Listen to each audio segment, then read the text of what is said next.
Hey everyone, welcome back to BouncinMouncin.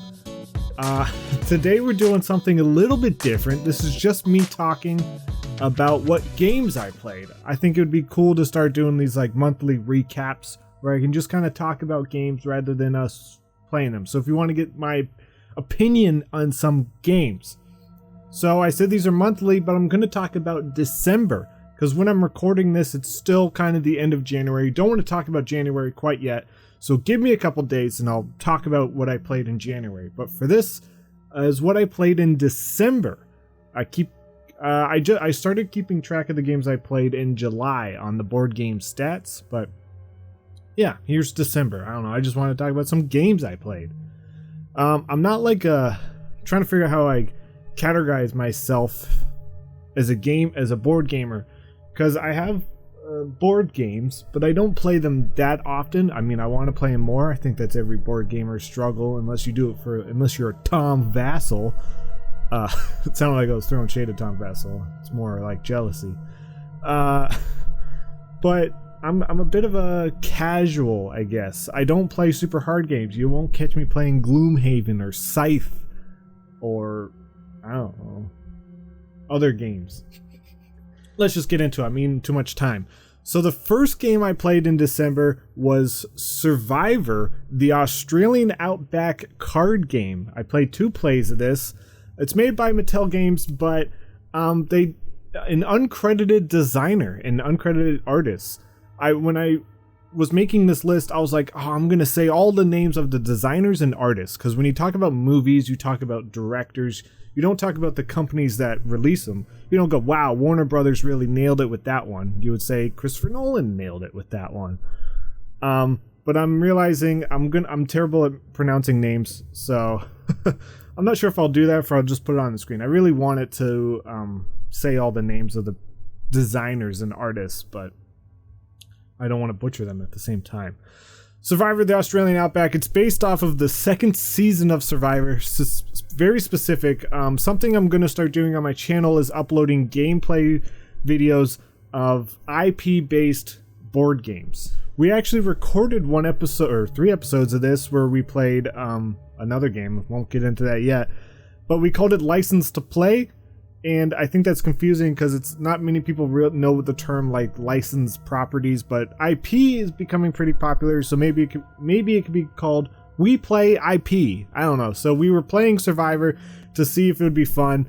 It's basically just us playing bad board games. People watch bad movies, play bad video games. I think it'd be fun to play some bad board games. Survivor, the Australian Outback card game, was pretty bad. I wouldn't recommend buying it on eBay. It's not worth it. Then we played 1 game of Beat That! Beat That is a bunch of like physical challenges, like throwing balls into cups, throwing balls into cups in different ways, throwing cups on the balls. There's more than that. There's like picking balls up with chopsticks. Everything's in the box. It's pretty cool. It's right there if you can see it. It's a good time. It's fun. It was designed by Jenkins and Zak Walton. Zak Walton also did the art. The art was pretty cool. Buy Beat That. It's great for families and stuff. Everyone's got to be pretty physically able, though. Then I played 1 play of Tiny Epic Defenders. I don't remember this game whatsoever. I played at the beginning of December. I think Josh wanted me to play this game. I'm not sure. I don't remember the context. But I don't remember a thing about this game. Couldn't tell you a thing. I think we all different characters. I don't know. Scott Almes designed it. I'm sure Tiny Epic is like big. I don't know. It just didn't stick with me. Maybe I liked it. I doubt it if I didn't remember it. But a game I did really like was Space Base. Designed by John D. Clair. I'm trying not to make a joke out of that because I'm sure John's heard it enough. Artist by Chris Walton. Is Zak Walton and Chris Walton just artist bros? One's doing Beat That, the other's doing Space Base? I don't know. Walton bros, I want to see a biopic of you guys fighting over making art for board games. Space Base, I absolutely love. I've only played it 2 times in my life. 1 time in December. Absolutely love this game. Josh introduced me to it. My only problem with it, which is definitely a personal problem, it's not a problem with the game, is that there's a card in the game that's like an automatic win. Because you're trying to get to 40 points the whole time, but you can do this card, you have to like perform an action, and then you automatically win the game. Bit of a bummer when it happens. Both times I've played, that's how Josh won. He won with that win the game card. And it's just like deflating. Just like, okay, I guess you won, even though we were all working towards getting 40. It's not on him, he's playing the game. It's just, I guess I don't like those automatic win or automatic lose cards. And then going on to something totally different, I got a game for Christmas. Actually, it was St. Nick on December 6th. Does anyone else celebrate St. Nick Day? Katie does. It's weird. I got Dos, the sequel to Uno, designed by Nick Hayes. Dos, the sequel to Uno, sucks.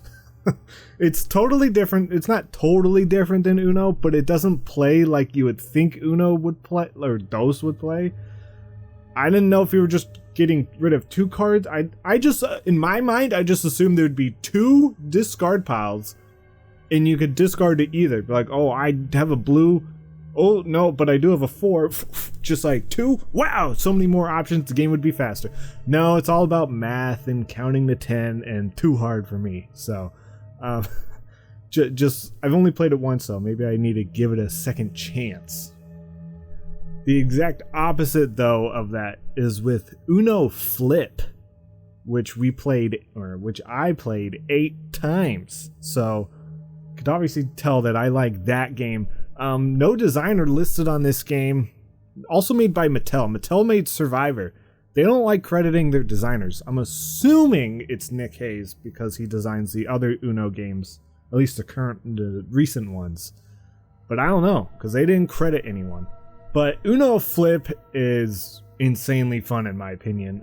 Basically, the cards are double-sided, where there's regular Uno cards on one side, and then there's a dark side where the things are harsher. There's draw 5s and draw until you get a certain color and skip everyone. The skip everyone's kind of funny because it just means go twice, but it's just funny to be like, you all skipped.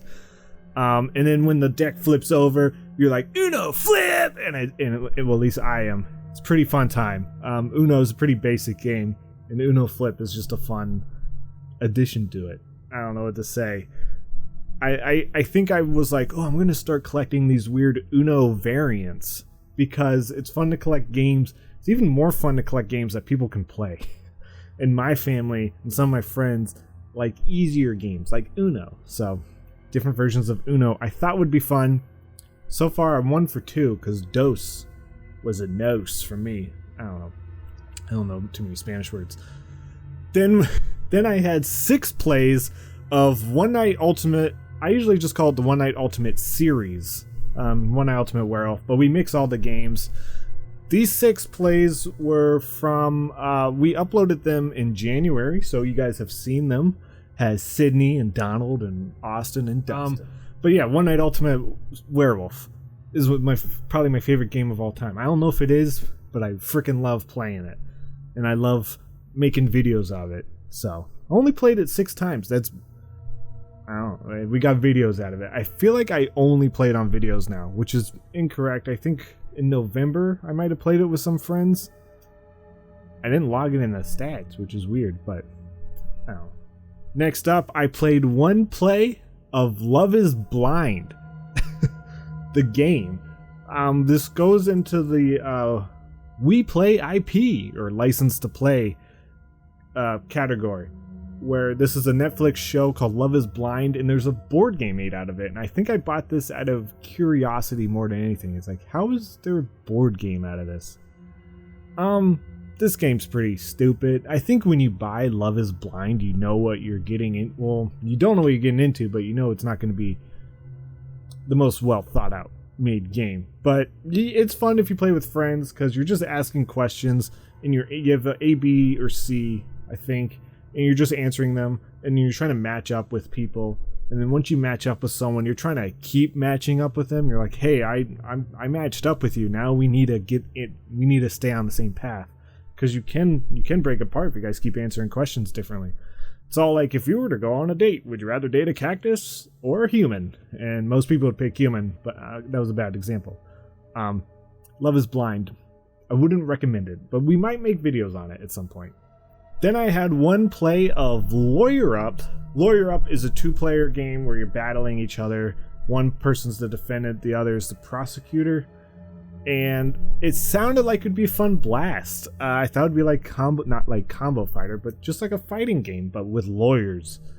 It's just bogged down with too many rules, in my opinion. I really do want to enjoy it, but there's so much setup, and we always got a rule wrong. I know I only played it once in December, but I played it before, and I have the expansion packs. I kickstarted this thing. I don't know. I know it's got a big community on Board Game Geek, and I'm glad people are liking it. It's just not clicking with me. I really want to click with it. I really do. It's just not clicking with me. Then I played one play of Dice Miner. Dice Miner was super fun, in my opinion. It probably helps that I won. I believe I won. I have the stats somewhere else. I don't know. It's a great game. There's like there's a literal mountain of dice on your table, which is cool. Josh had the Kickstarted thing, the deluxe edition. I don't know what he had, but he had like a cool mountain. I think if you get the regular one, it comes with a cardboard mountain, but still a mountain. And you're trying to get the dice off the top, and it's really fun. I'd play Dice Miner if I were you. And I should explain games for a living, because everyone knows what I'm talking about. Another game I played was Libris. This is you're making a library, a bookshelf, basically a magical bookshelf, because you're wizards and you have snowmen, and I think I was a snowman, or I had a snowman. I hated this game. I'm gonna be real with you. It was kind of worker placement, kind of set collection. I'm also not a real board gamer. I don't know all these terms. I know what a deck builder is. This game just did not click with me. I don't know. I was just trying to end it. I was trying to build a bad bookcase so I could end it faster, which I know is terrible to play. Everyone hates that. But when I got to a certain point, I'm like, I'm not enjoying this. I don't care about my bookshelf. I just made a bad bookshelf. Then I had 3 plays of Magic Maze, which shouldn't be called like Magic Mall Maze, because the whole thing takes place in a mall. The theming, at least this game I played, was so themed around a mall. Why is mall not in the name? It should be Magic Mall Maze. I don't know. This game was pretty cool, in my opinion. It's a game where everyone has... There's like a bunch of different pieces that not everyone controls. Actually, everyone controls them, but everyone has a direction they can go. Like, I can go north. This person can go east. That person can go west. And you're trying to get these like different pieces to their ending. The thing is, you cannot talk. So you're just sitting there silently, like moving pieces. Like, I can only go north. I can only move this piece this way. So I'm just waiting for someone to move the piece to where I can move it. And then like there's this like piece you give to someone, not to say what to do, but just be like, hey, you need to freaking do something. I see something that you can do. And it's loud when it hits the table. It's this big wooden piece, like, and it's very fun. Though it sucks when you're at the table and 5 people are just like hitting this piece at you, and you're like, I don't see it. I don't know what I'm supposed to do. But you can't say that. You're just silently like, and then there's like a cooldown period where you can talk. No one can move anything, but you can talk. And everyone's just like, oh, you need to go. It was a fun game. I had one play of 7 Wonders Architects. I've only played 7 Wonders Duel. 7 Wonders Architects I really enjoyed. I haven't played the regular 7 Wonders, but boy, Architects was fun. It was a blast. It's so much easier. It's definitely 7 Wonders for the casual gamer. Yeah, just because it was so much easier, I had so much fun with it. I'm a dumb boy, and I need a dumb game to play. Speaking of dumb games, I played Uno All Wild. Is it All Wilds or All Wild? Uno All Wilds. It should be called Oops All Wilds, right? Like the meme. I guess they didn't want to get into copyright territory. But this is designed by Nick Hayes. I bought this. I just saw it on the shelf, Uno All Wilds. I was like, that seems... I mean, Uno Flip was a blast. Dosed was a nost. Dose was not a blast. But Uno All Wild, I was like, that sounds fun. Everyone has wild cards. You can just go whenever. So basically there's a bunch of wild cards, obviously. But then there's wild cards with different actions, like wild draw 2, wild draw 4, wild skip, wild double skip. This game's pretty boring. I don't think it's going to be the Uno I pull out. There's also a Uno swap hands, which is another card game just like Uno called Swap, which is all about swapping hands. It's chaos and it will make you angry. Because you'll get down to one card and then you swap hands and you're like, no! And then there's a person who has one card who everyone's swapping with. And I recommend Swap. Uno All Wilds, don't think I would recommend. Even though it has that swap card, this is a silly game for silly people, in my opinion. If you play Uno All Wilds, you're a silly goose. Then I had one play of Stay Cool. This is, I believe, Katie's favorite game. It's all about multitasking. You're answering 2 trivia questions at once. One of them you have to say out loud, the other one you have to spell. So if someone asks you, what's a boat? You have to write down boat. It's not a great trivia question. You don't write it down, you have dice that you try to spell out boat with. And then someone's going to be like, what's your favorite boat? And you have to be like, Titanic. But maybe with some real trivia. It's a lot of like, not like tongue twister type trivia, but trivia that like trips you up. It's a fun game. It's really hard. I'm not good at it at all. But it's a fun time. Definitely get Stay Cool, in my opinion. Then I had 2 plays of not a board game, not a card game, but a domino game called Mexican Train. Every month I do these reviews, Mexican Train will show up on my list because it's the game we play with my family. My family plays this game. I've had 2 plays of this. One of them was on Christmas. We play every time we hang out, we play Mexican Train. It's really funny, my board game stats, our scores, because it's technically supposed to be 13 rounds, but if you do that, you'll be playing for about 5 hours. So we kind of just go, okay, let's cut the game in half. Let's just do the even rounds. And then sometimes we'll be playing like, okay, we gotta go home, so we'll stop. We'll just tally up our scores. So the scores mean nothing on the app because sometimes we just give up after 3 rounds. We change the rules all the time. Mexican Train, it's a very fun dominoes game. It's super easy to learn. If you hang out with me, more than likely you'll play Mexican Train. I know I only played it 2 times in December, but I'm pretty sure January Mexican Train is up there. My aunt taught me this. I guess it's big in Nova Scotia. To any of my family in Nova Scotia playing. Yeah, there's tons of different rules. So if you look it up online, I don't know. You can tweet at me and I'll tell you the rules we play with. The last game I played, Onitama. Played 3 plays of it. I believe all with Joey, who you've seen on the channel. Onitama is really great. I'm terrible at chess. I'm terrible at most strategy games. But Onitama, I really enjoy. I think I learned about this game on BGA. Probably the Foster the Meeple Table Knots tournament that I just randomly joined and I didn't know the game. But Onitama is super fun. It's a strategy game where you only have like 5 different moves you can do. And you're trading, you only get 2 of the moves in front of you and 2 of the moves in front of the other person, and there's like a bonus move. And you're constantly like rotating. So if you do a move, kind of like in chess, if you want to go diagonal, then you would have to give that move to the other person. You take the bonus move. So it's like a lot. If you have like a really good movement card, you have to give it to the other person. And I just absolutely love it. I bought the first expansion, though I didn't play in January because I think it showed up like right at the end.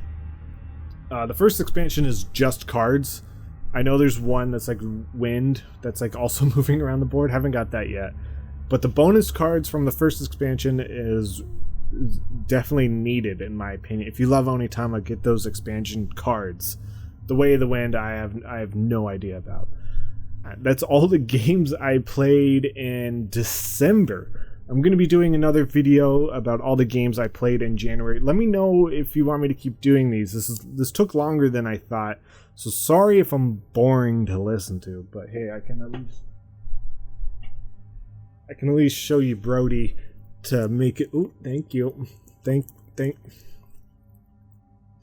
you. I can at least show you Brody to make it not so boring. Yeah, I will say if you do want to play digital board games against me, the best place to find me is on the Foster the Meeple Discord. I know I have my own Discord linked in the description, and trust me, I'm on that Discord. I read every message that's on it. It's just kind of a dying hey, I gotta be real with you. It's just, I know. Trust me, I know. It's a little bit of a dying Discord, but my channel is not super popular. I'm usually in the Foster the Meeple Discord because they have games all the time. Go there if you're not a dingus or a troll. Yeah, and also at the end of each video, I guess I also do want to do a creator shout out, or, it's got to be Foster the Meeple. They're my favorite board game YouTube channel on YouTube. So go check them out. Go to their Discord if you want to play board games with me, or also just, I don't know, send me BGA requests in my own Discord. I don't know what I'm doing, but good yawn. That was a good one. Alright guys, that was it for the games I played in December. I'll see you next time. Bye.